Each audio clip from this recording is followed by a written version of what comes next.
All right, let's proceed. Sorry for this. Let's proceed. Sorry for the disturbance. Um, so I was explaining that in statistics, it involves the collection and the interpretation of data so that we make use of it in decision-making process.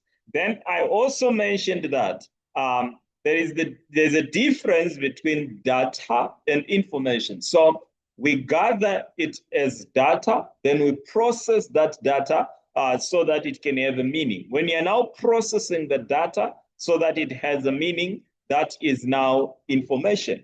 So information is data that has been processed. Then let's move on. We said when we are gathering the data, we have to conduct market research. And I was now explaining that the market research, it can either be primary research or we can have the research as a secondary research. So for market research, we have primary research and we have secondary research. So for market research, we have primary research and we have secondary research. So I was now on primary research. I said this involves getting the data from the first hand source or getting the data from the source.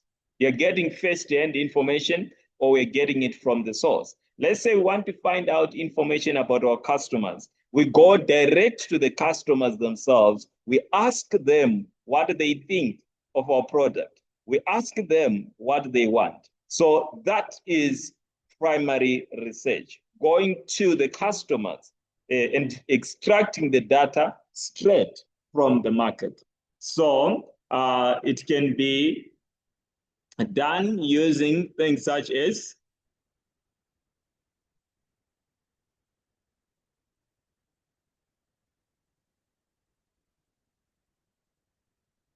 so yes, primary research is a process of, yes, it can be a method of gathering the raw data. So we are getting the raw data that is not processed. So question is, so we can gather the data through the questionnaires. We can make use of, under primary research, we can make use of interviews. So we can interview our customers, asking them what they want. Then we can also make use of observations. So for observations, this is like where you get into a shop, you see the customers buying, and you take note what is it that they are buying the most. So observations, it doesn't involve asking the customers as such, but you observe their behavior. So you're observing what they are doing, you're recording what they're doing, then you try to deduce what does that mean. So if every day you record what they're buying every day, so then you can deduce from there that so they love, maybe they love that particular product. Why may we want to use observations? Observations normally reduce the bias where through interviews, if you are to ask someone, if you ask someone, they are likely, they can lie to you that they like your product. So you can observe their behavior to say, okay, they are saying they love the product, but do they even buy the product? So observations, you're observing the behavior of the customers. But interviews, you get, at least interviews, you can get what you call qualitative data. So we don't just get to know the numbers, but qualitative, we'll talk about it shortly. This is where we get data with the reasons. So through interviews, someone can tell you a reason why they behave in such a way. Observations can just show you that people are behaving in this particular way, but the data is quantitative rather than qualitative. So we'll talk about the difference of quantitative and qualitative. So primary research is the first research method we can use to gather the data. Then we have also the secondary research. So if if the data is being gathered through secondary research methods, this involves using the data that is already existing. So the data that is already been gathered for other purposes. So in most cases, for secondary research, the data was not gathered for the issue at hand. It was gathered for other reasons, but we use that data for the current decision we want to make. So we can say this involves using existing information. Existing information which was gathered for other purposes. We are using existing information which was gathered for other purposes. So for secondary research, the data was not gathered for the problem at hand, but it was gathered for other purposes. So it can be we are taking the data from newspapers. So you want to know how the customers behave or what the customers like. And we can use things such as the newspapers, can use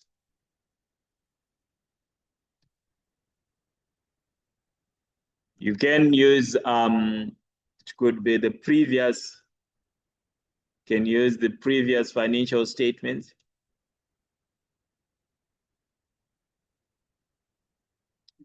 So we are using existing data to make decisions.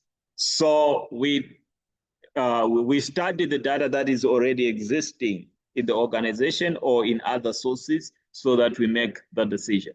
Now, let's move on. So the primary research is gathering first-hand information. It tends to be a bit costly if you're using the primary research because you need to go into the market asking the customers or observing their behaviors. So this tends to be a bit more costly than using secondary research. Secondary research, you're using the records that are already existing. So if it's secondary research, there are less costs associated with secondary research. So you don't need to go into the field, door to door, asking questions or interacting with the market. But secondary research, you just use the information that's available. So it tends to be a bit cheaper. But in terms of effectiveness, primary research tends to be a bit more effective because you get the information from the source, you get the information from the customers themselves. Because I bought something last year, it doesn't mean this year I'm still going to buy it. So if you use existing data, it may mislead you to think that what the customers did last year is the same thing that they're going to do this year, or what they did last week is the same thing that they are going to do this year. But if it's primary research, we can get to understand from them why they bought it last year and are they likely to buy it again this year. So primary research tends to be a bit more accurate because the data is being generated right from the horse's mouth. But for secondary research, it can be outdated. So we can suffer the risk of using information that's outdated. Then also for secondary data, it tends to be fast in generating the data. So in cases where decisions needs to be made fast, so secondary research might be the best. And also if we want a low cost research, we can use secondary research. It tends to be cheap. So when the data is being gathered, we can receive the data in the form of qualitative data and quantitative data. So the data can be qualitative or it can be quantitative data. So the data we receive can be qualitative or it can be quantitative data. So data can either be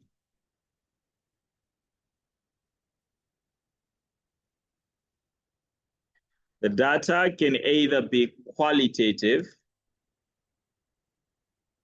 or quantitative. So the data that we gather, it can either be qualitative or it can either be quantitative data. So what's the difference? So the data can either be qualitative or it can be quantitative. So if the data is said to be, the data we have gathered, if it's said to be qualitative data, this is data. So if it's qualitative data, this is data which has reasons. Qualitative data is data which has reasons and facts. Qualitative data. The data has reasons and facts. It is reasons and facts to support the differences.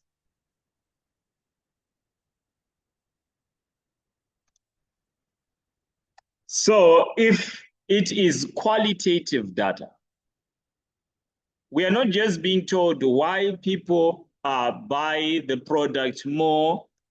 We are not just being told how many people buy the product. So if we have two brands and we have more people buying brand A instead of brand B, if it's qualitative data, it's not just giving us the number of people that buy product A and the number of people that buy product B. It also comes with the reason why is it that people prefer product A as compared to product B. So if it's qualitative data, it's the best for decision making because it gives us reasons. It goes beyond just giving us numbers. So qualitative data, it's analyzed to give us the reason for behavior.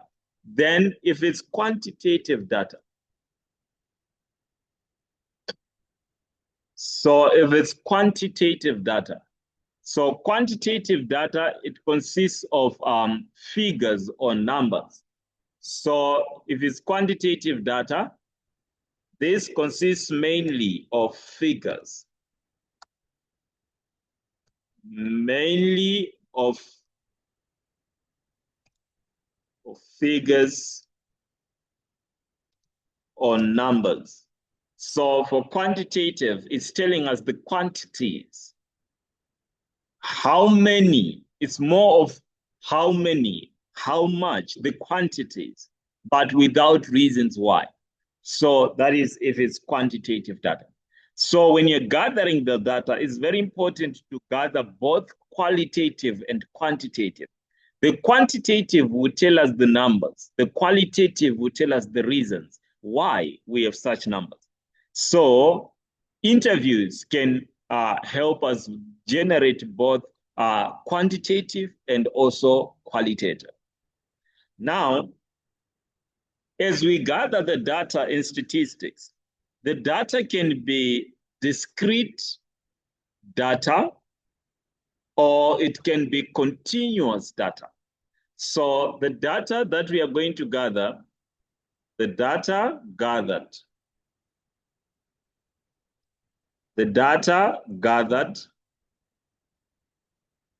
can be discrete.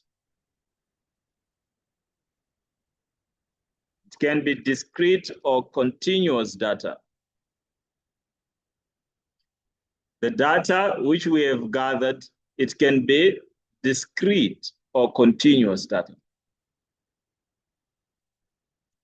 So what is discrete data? If the data is said to be discrete, so the discrete data, this is data which can take whole numbers, like the number of people. We can't have 2.5 people, the number of cars. So discrete data, this is data which can take whole numbers. This is data which only assumes whole numbers.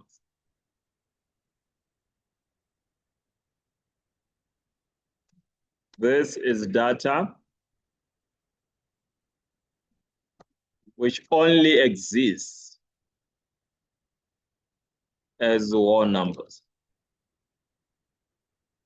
So we can get the discrete data, which exist only as whole numbers. We can get the discrete data, which exists only as whole numbers. Besides the discrete data, we also have the continuous data.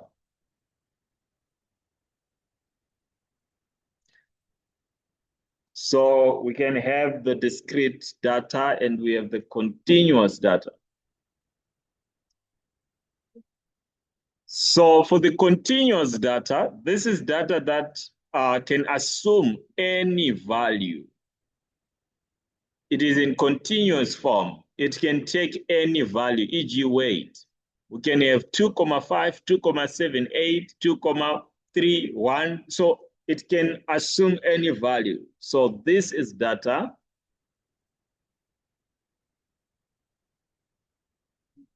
that can take. This is data that can take any values, e.g. weight. So continuous data, this is data that can take any values. For continuous data, it can take any values. Continuous data, it can take any values. So now let's move on. So when you're studying the data, discrete data, the continuous data, in most cases, when we are studying the information, we don't take everything. Or let's say we are doing the primary research or the secondary research. We don't research, maybe asking every customer. So that will tend to be too costly for the business, or it will end up delaying the business. So what do we do then? We make use of samples. So the total data is called the population, but we make use of samples. So let's start with defining the population. So the population, we are looking at all the items, all items that are being studied. So the population consists of all the items we are studying. So if we are studying all the customers, that's the population. The population is not just looking at people. Population is just, here we are looking at it as all the items being studied. That's the population. So the population could be all the customers. It could be all the products. What we are studying, all the elements being studied, that's the population. So if we are conducting a research, it's in most cases not possible to ask the whole population. What then do we do? Because we can't ask everyone, we have to come up with a sample from the population. So we need to do what is called sampling. So we need to do what is called sampling. Sampling will help us.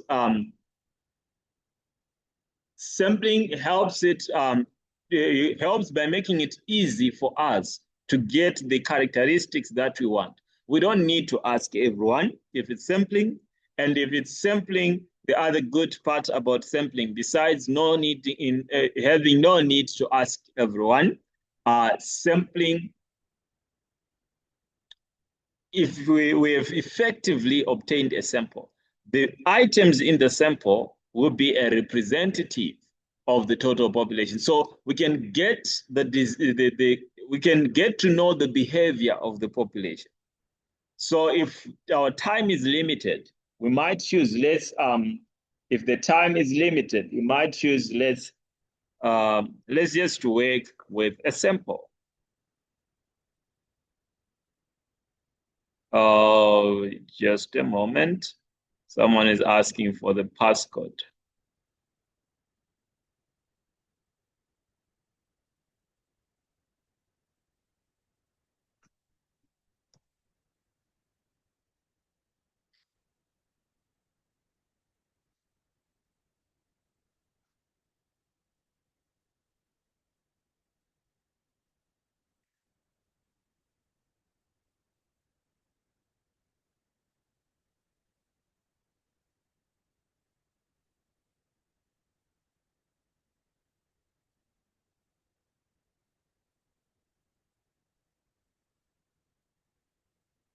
Okay, let's proceed.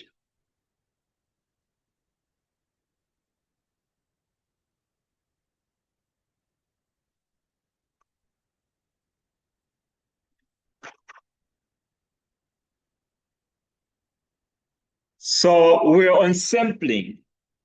We were on sampling. So we said we can't ask the whole population. So since we can't ask the whole population, we can work with samples. So a sample is a representative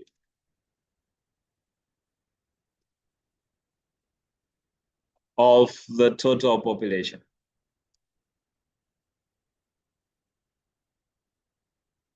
So a sample is a representative of the total population.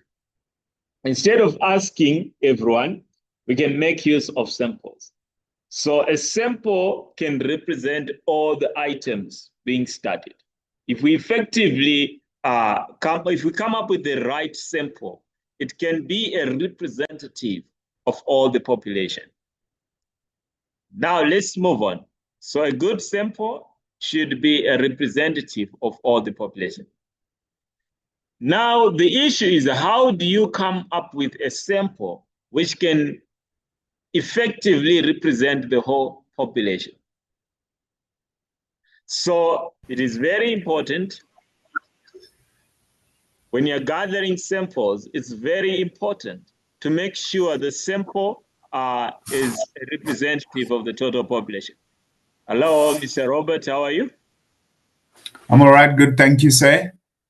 I'm all right. Okay, sorry. I've been recording. I noticed you were facing challenges to join. So I will share with you the recording after the session. Thank you very much. Much appreciated. Okay, let's proceed. So we're now talking about sampling. So I was saying a sample is a representative of the total population.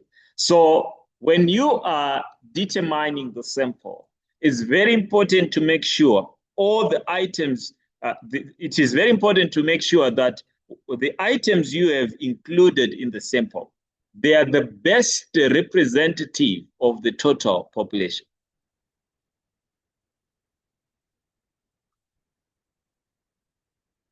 So we need to make sure the items we have included in the sample are best represents the total population. So I can say it is very important to make sure the sample best represents the population. So the sample must be showing the characteristics of the population. So there are different sampling techniques, because let's think of a school. If we are at a school and we want to find out, maybe it's a high school from 1 to Form 6, and you want to find out whether we should change maybe the time for break. So if the sample is a good sample, it should reflect what the Form 1s need, what the Form 2s need, what the Form 3s need, up to Form 6. It should not only reflect the desires of one group. So there are techniques that we can make use of to determine the sample. So we can call them the sampling techniques. So we have various sampling techniques that we can make use of. So which are the sampling techniques? The first sampling technique is the simple random sampling.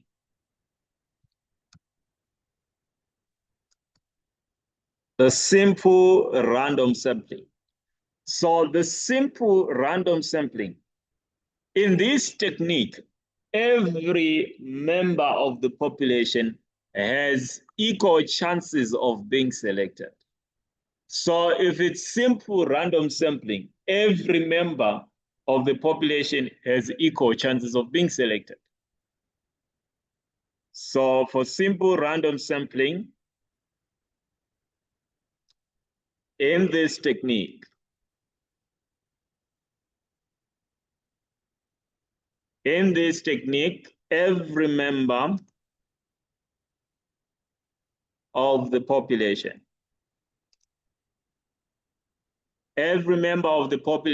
gets a chance to be selected.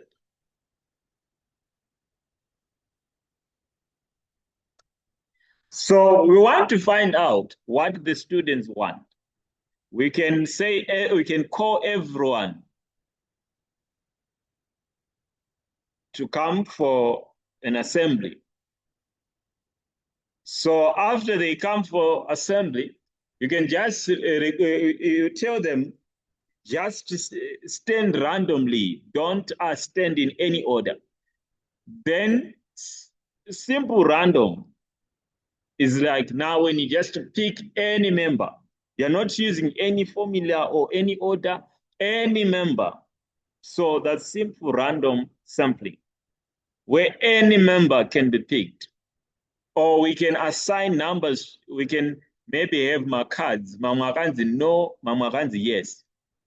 Then we just ask all of them to pick cards. Anongarakanzi yes, then you sample them. Vakanzi no, you leave them out. But you have not, in fact, in simple random sampling, every member could be selected. So it means the sampling techniques gives room to everyone. Every member can have a chance to be selected. Then besides the simple random sampling, we have the stratified.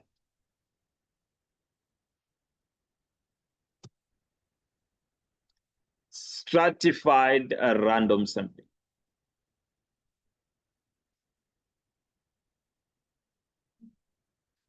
So the stratified random sampling.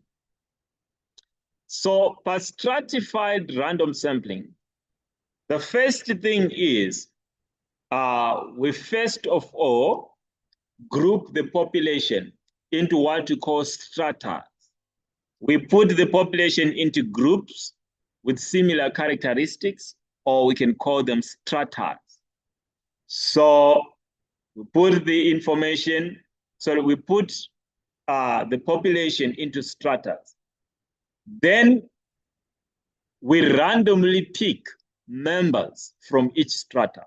So the population is first divided. The population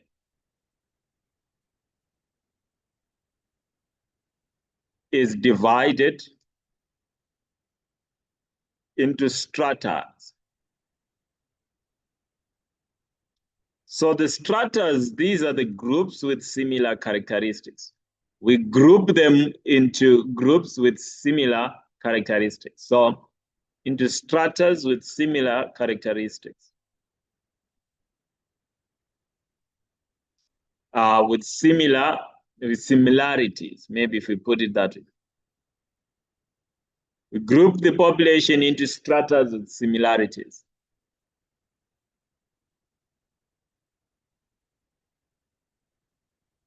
Members are randomly picked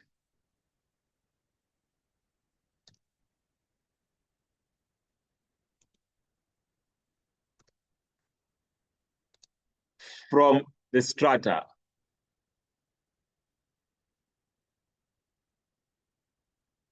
So there is still an element of random. So firstly, we group the population into strata. When the population is now in strata, we randomly select. So we are making sure that when we are selecting, we have members from the different stratas representing. So the random sampling is done, but after we've grouped the people into different stratas or into different groups with similar characteristics.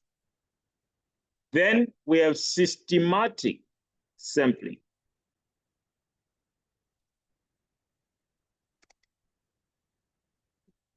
For systematic sampling, there is a system we use, or there is a formula or a method we are going to be using.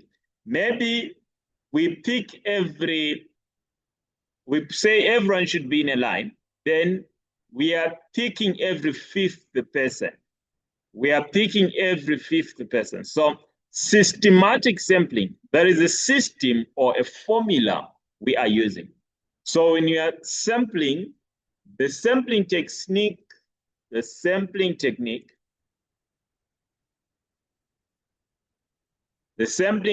follows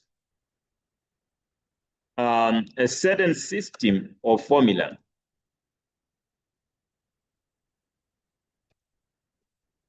The sampling technique follows a certain system or formula in determining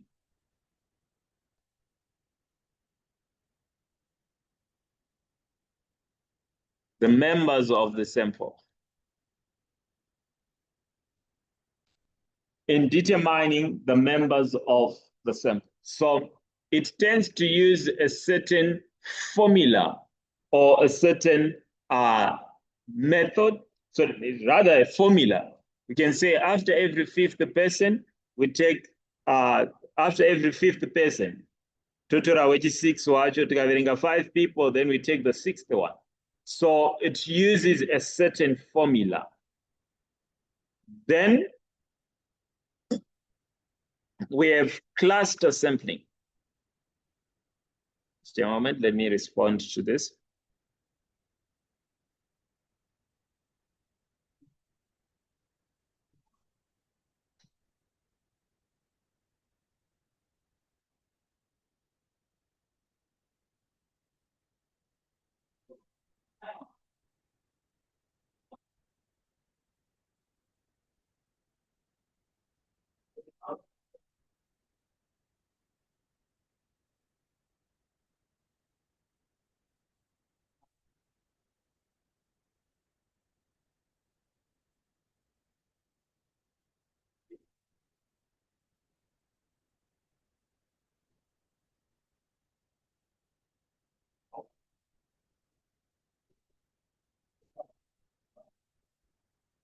Okay, let's move on.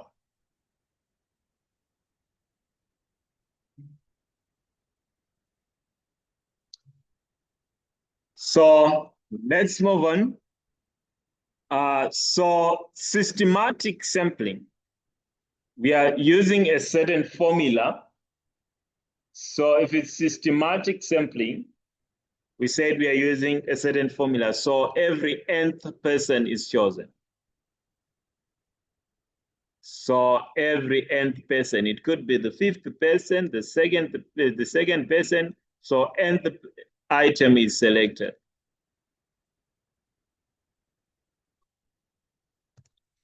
Then besides this, the systematic sampling, we have the cluster sampling.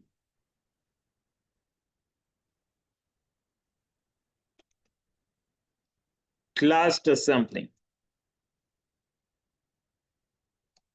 So for cluster sampling,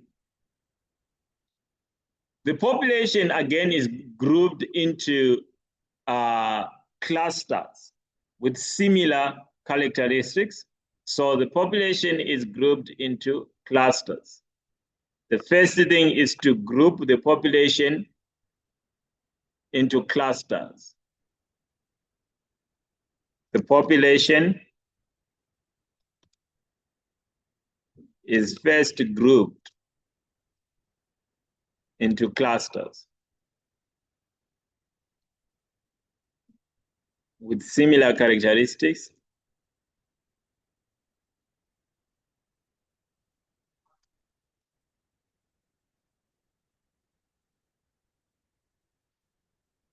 So the population is grouped into clusters. Then a single cluster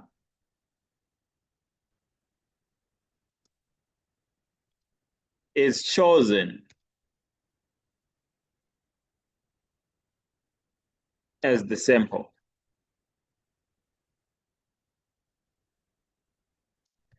So unlike in stratified sampling, where we're then randomly picking every member from each strata, cluster sampling, we are going to randomly pick a cluster that we are going to use as our sample. So for cluster sampling, we are going to sample the whole cluster. Then in stratified, we take members from each strata. We make sure we have members from each strata. But for cluster sampling, it's only one of the groups that is going to be sampled. So once the data has been gathered, it is put in what we call measurement scales. So the data, once the data has been gathered, once the data has been gathered, once the data has been gathered, it can be analyzed using different measurement scales. So we have different measurement scales that we can use. So there are measurement scales. There are about 4 types of scales. There are 4 types of scales.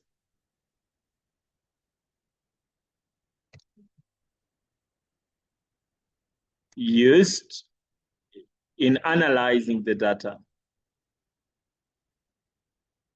So there are 4 scales that we make use of in analyzing the data. So 2 of the scales are used in qualitative data, and the other 2 are used in quantitative. Remember, qualitative, this is data that may not be numbers. So qualitative data, if you're analyzing qualitative data, so if you're analyzing qualitative data, the qualitative data can be analyzed using the nominal scale. It can be put on the nominal scale. What kind of data is analyzed using a nominal scale or represented on a nominal scale? A nominal scale is used when quantifying. It is used when quantifying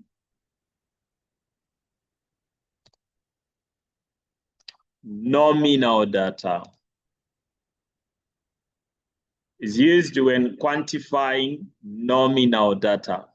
So if we are talking about nominal data, so it is used when you're quantifying nominal data. So nominal data is data that consists of names or labels. Data consisting of names or labels, which cannot be grouped in a specific order, which cannot be grouped in a specific order. It's like asking people, which colors do you want? Then someone says red, someone says blue, someone says pink. So it's the data we are getting, but we can't group this data to say, okay, you should start with red or you should start with blue. The data we've gathered, it can be arranged in any form.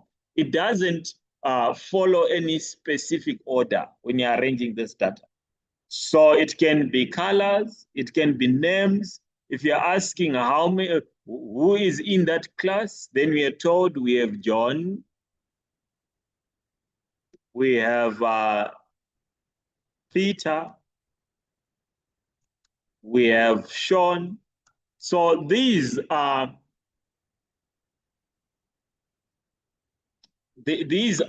names. They don't need to follow any particular order. So when you have gathered data which is in the form of names or which is labels which do not follow any particular order, you can use the nominal scale. Then the other type of a scale is the ordinal scale. So the ordinal scale, when is it used?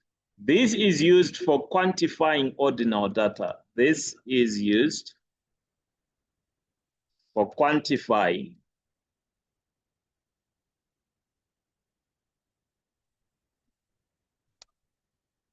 ordinal data. So the ordinal scale is used to quantify, that's not the ordinal data. So it consists of non-numerical data, but which can be grouped. So it's non-numerical data, but in ranks. So it consists of non-numerical data. So the data that we put under the ordinal scale, it's non-numerical data, but which can be ranked. Non-numerical data, which can be ranked. So it consists of non-numerical data, but which can be ranked. So what type of data are we talking about, which can be ranked in a certain order? So it's non-numerical. These are not numbers, but the data can be ranked. So we can say, for example, tall, taller, tallest. It's non-numerical, but it is an order that it follows. You can't say taller, tallest. So there's an order that we have to follow, even though it's non-numerical data, but it is a certain order in which it follows. So ordinal scale, we classify non-numerical data which follows a certain order.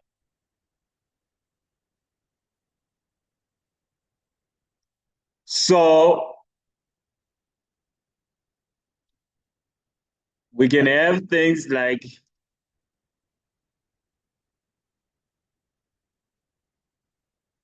primary, secondary, tertiary. It's non-numerical, but it follows a certain order.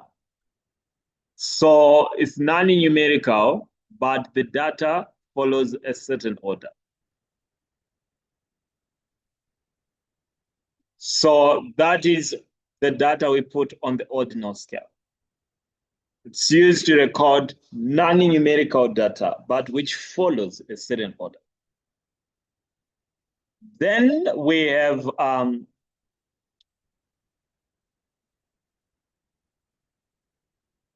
the quantitative data.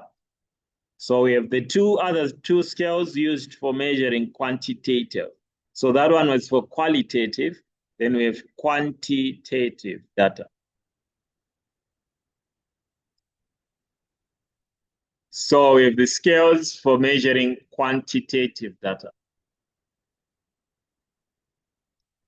So we have the scales for quantitative data. So for quantitative data,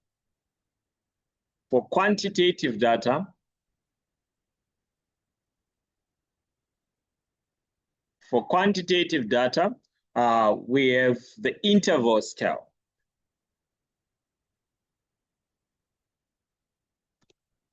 So for quantitative data, we have the interval scale. What is this one for? So it is for interval data. So it is used for interval data. So if we are looking at the interval scale, it is used for interval data. Maybe let me add on to that. What is interval data? This is numerical data. It is numerical data.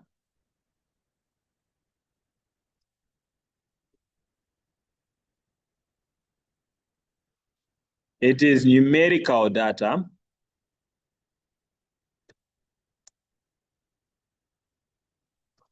with a meaningful difference.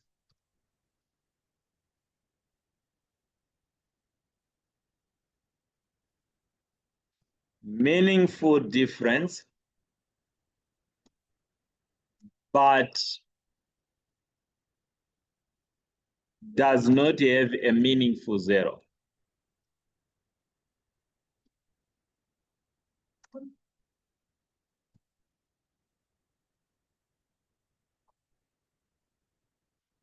Does not have a meaningful zero. It does not have a meaningful zero.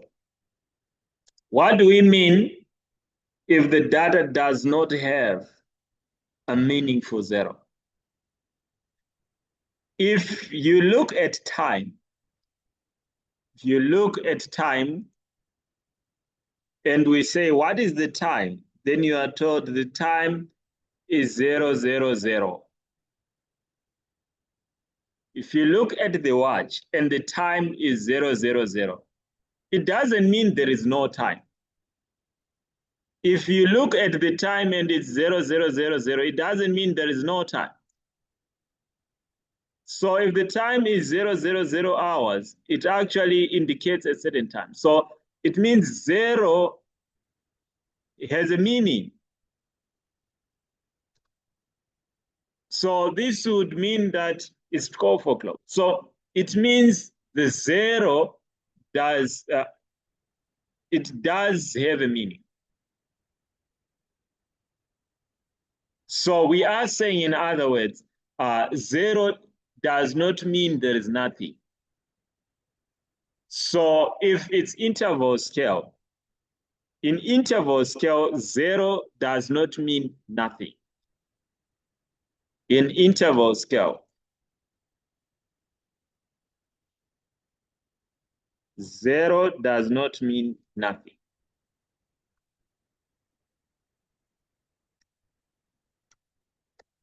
So if I say how many items are there and you say there's zero, the basic logic is that there is nothing. But if the data is said to have a meaningful zero, it does not have a meaningful zero, it means zero means something. So it doesn't mean if we say it's zero, there is nothing. There is actually a meaning for the zero.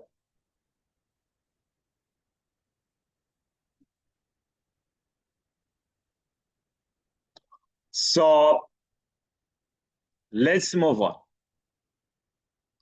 We also have things such as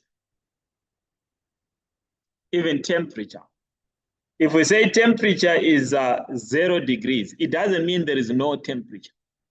So we have time, we have things such as temperature. Temperature of 0 doesn't mean there is no temperature. So it has a meaningful zero.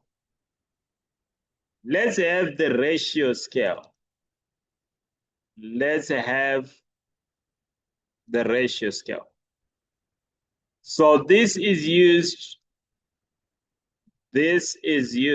to measure ratio data. So ratio data is the opposite of the interval data, which is no meaningful zero. So for ratio data, the data is a meaningful zero, meaning zero, it means nothing. The data has a meaningful zero.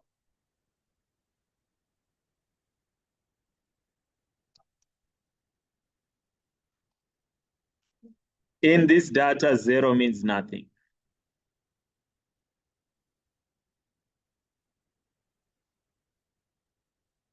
It does have a meaningful 0.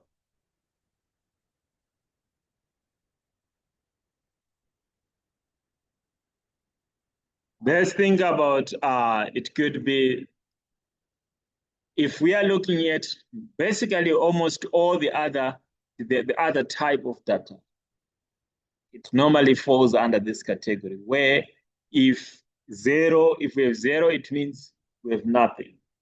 Then the data is said to have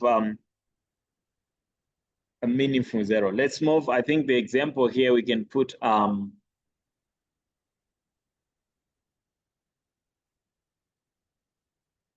weight.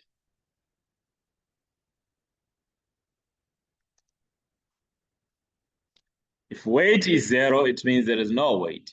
So for weight, it can be put under the ratio scale. Then after the measurement scales, let's move on to talk about variables in statistics. A variable is an unknown, a representative. If we can say variable x, it means it's a value that x can take different values. It is an unknown which can take different values. A variable is an unknown which can take different values. It's an unknown, but it can take different values. The variables, it's an unknown, but it can take different values. So if we say the variable x, it means we don't know the actual value of x, but we can use different values to represent x. Okay, then now let's move on to the next. Like I said, Shtanga, the syllabus is quite long. So let's move and talk about representation of data. So once the data has been gathered, it has to be represented. It has to be represented in different ways. So once the data has been generated, we can represent the data using the pie chart.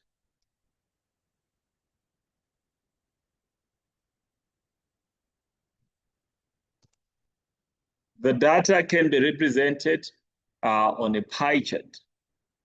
The data can be represented on a pie chart. It can be represented on a bar graph. The data can also be represented on a histogram. The data can also be represented on a pictograph. The data can also be represented on a cumulative frequency curve.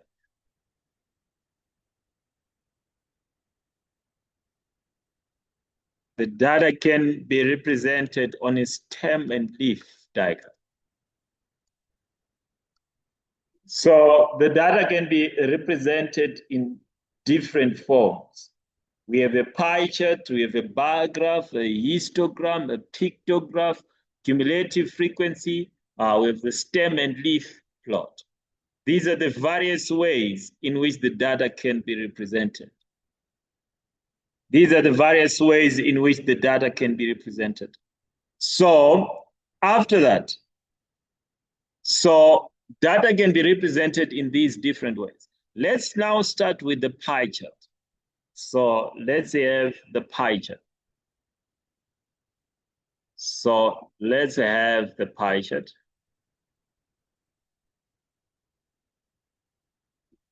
Let's have the pie chart. So the pie chart expresses the information as a percentage of 360. Expresses the data as a percentage of 360. Expresses the data as a percentage of 360. So a group of 20 students were asked to indicate how they came to school.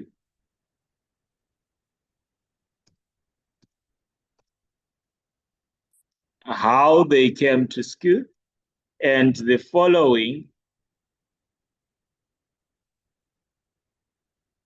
results were obtained. The following results were obtained.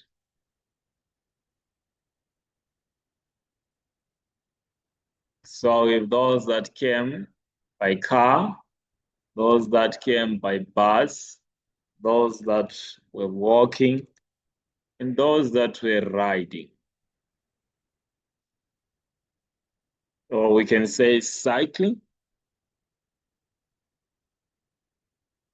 So we have asked them how they came to school. Then we are told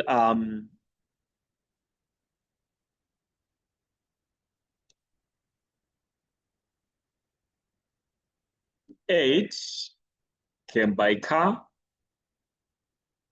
2 by bus,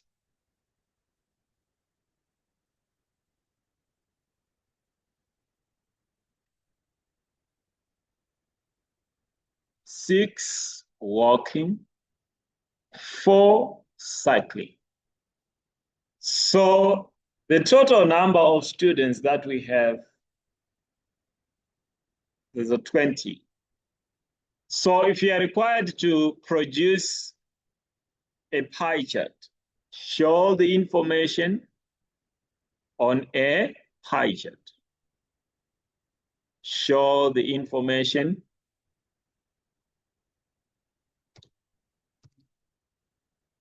on a pie chart. Show the information on a pie chart. So if it's the pie chart, chekutanga, you need to express this in degrees or as a percentage of 360. So let's have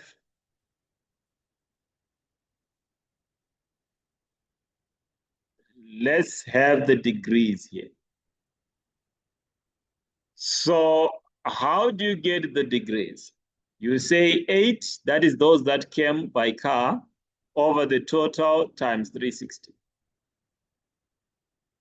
So 8 over the total times 360. You come here, you say 2 over the total times 360. Come here, you say 6 over the total times 360. Come here, you say 4 over the total times 360. So these are the degrees. These are the degrees. So when you're drawing the pie chart, remember the pie chart is going to be a circle with different segments. So the segment for the car, you're going to put 144 degrees. For the bus, you put 36 degrees. For walking, 108 degrees. For cycling, 72 degrees. But how do you come up with these degrees? You come up with the degrees based on their percentage of 360. So you say 8 over total times 360, 2 over total times 360. Now, let's move on. The question can also say, show the information on a bar graph. So number 2, we have a bar graph. So the information can also be shown on a bar graph. The bar graph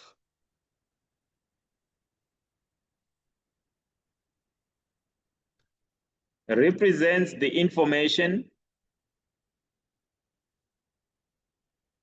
represents the data against the frequency.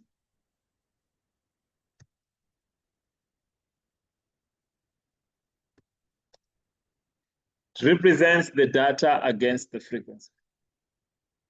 So if we are representing the same information using a, let's say if we are to represent the same information using a bar graph. So for a bar graph, we are going to have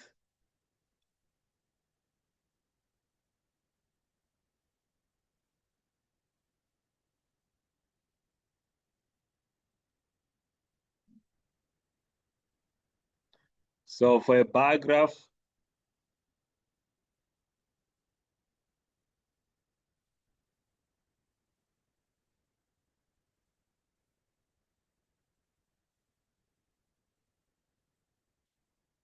a bar graph, we are going to have this axis, we have the number of students.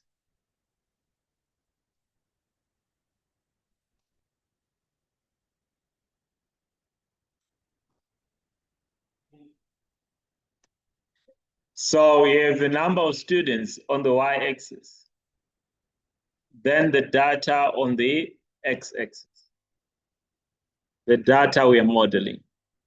So a bar graph, we have similar bars. So the first bar can be car, the next bar can be bus, the next bar can be walking, then cycling.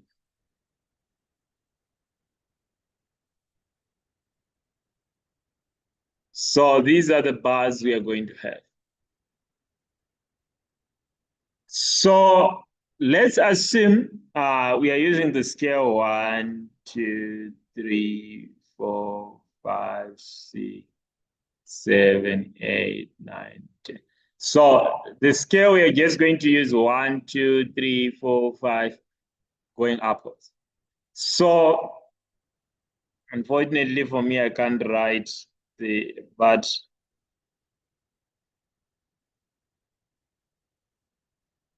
we are using 1, 2, 3, 4 going upwards.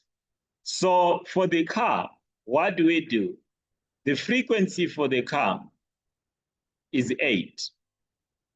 So there are 8 people that came by car. So for car, our bar is going to go up to 8. So this side we have our frequency. 1, 2, 3, 4, 5, 6, 7, 8. So it means the bar for the car is getting up to here.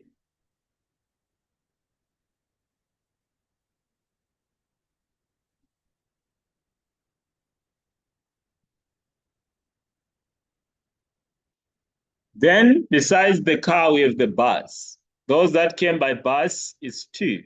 So you just count 1, 2, then the bar for the bus.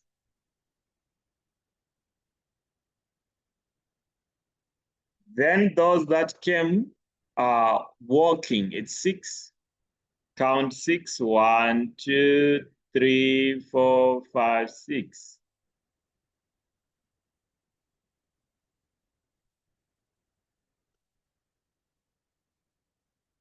Then those that came cycling.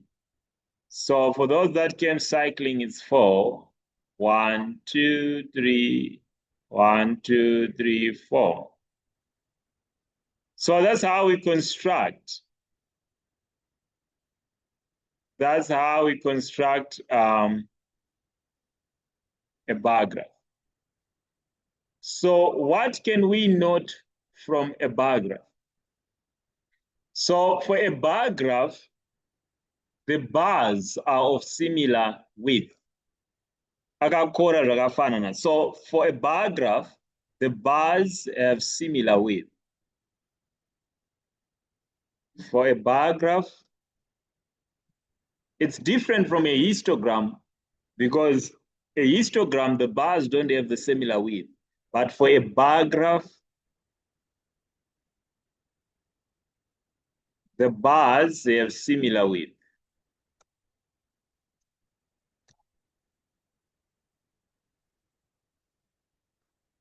So for a bar graph, the bars have similar width. And the length of the bars going up, it depends with the frequency, the number of people. So the length of the bars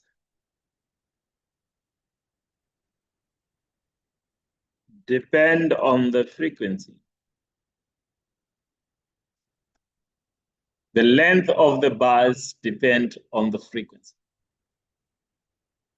The length of the bars, it depends on the frequency. Then let's move on. This bar chart I have shown you is called a simple bar chart. We can have a component bar chart. A component bar chart will be having two things. It can be, we are given, if it's a component bar chart.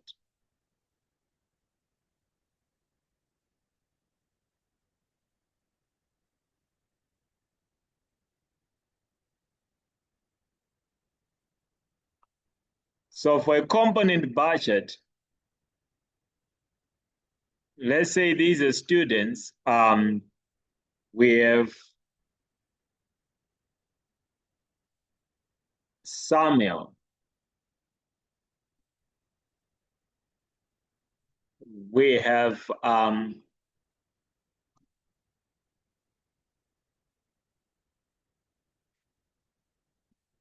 Tapio. So these are students. And the budget can be showing their marks they scored. So if it's a component budget, it means we can combine the marks they scored for, you can say these are the first bar, that's the mark for maths. Then on top, we can also put the mark for another subject. Maybe for maths, they scored up to here. So that's, let's say if it's 10, 20, 30, 40. So if they scored 40 for maths, and then maybe they scored 20 for science. So you'd say 40 plus 20, that would now be 40 plus 20, that would now give us 60. So this one will be science.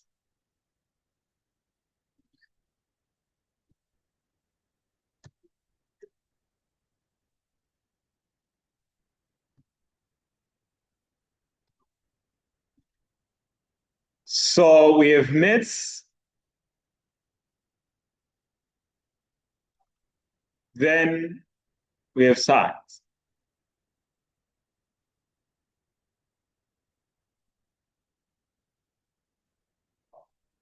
So this will be a component bar chart.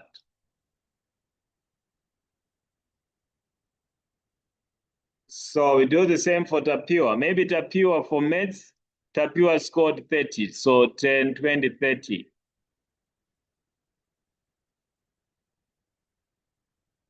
So for maths,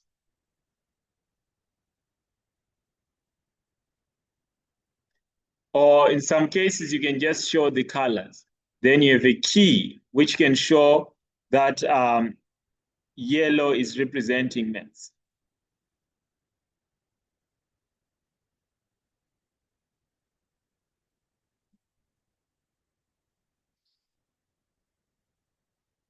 So Tapua scored 30 for maths, then 50. They then scored 50 for science. 50 for science. Can I just answer that? Hello, sir.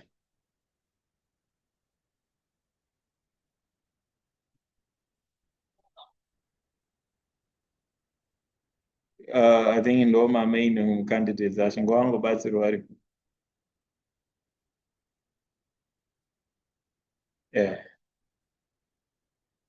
Ngawangobatsirwa.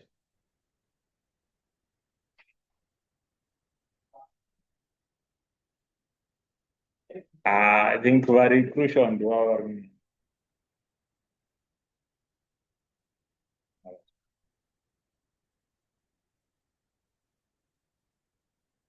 Okay, sorry for that disturbance. So if this one scored 30, then they scored 50 for science.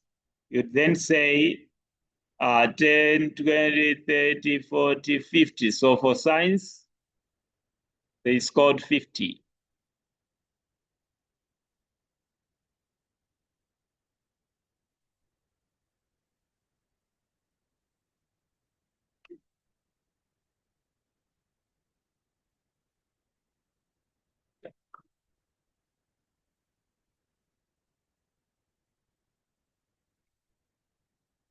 So this would be a component budget. Optionally, you can just put the colors. Then we have, so optionally, you can just put the colors. Then we have a key side. So where we indicate that can have our key, where we indicate this is science.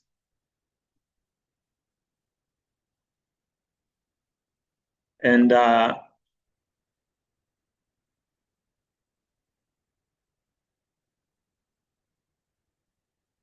yellow, that is maths.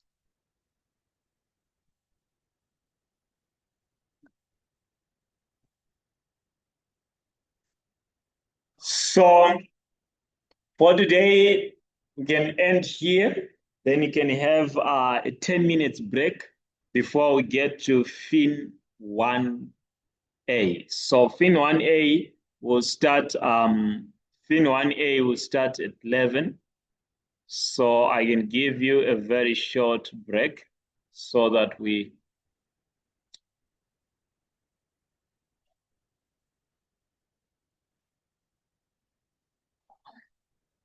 So let's have a short break. Then we get to Fin 1A.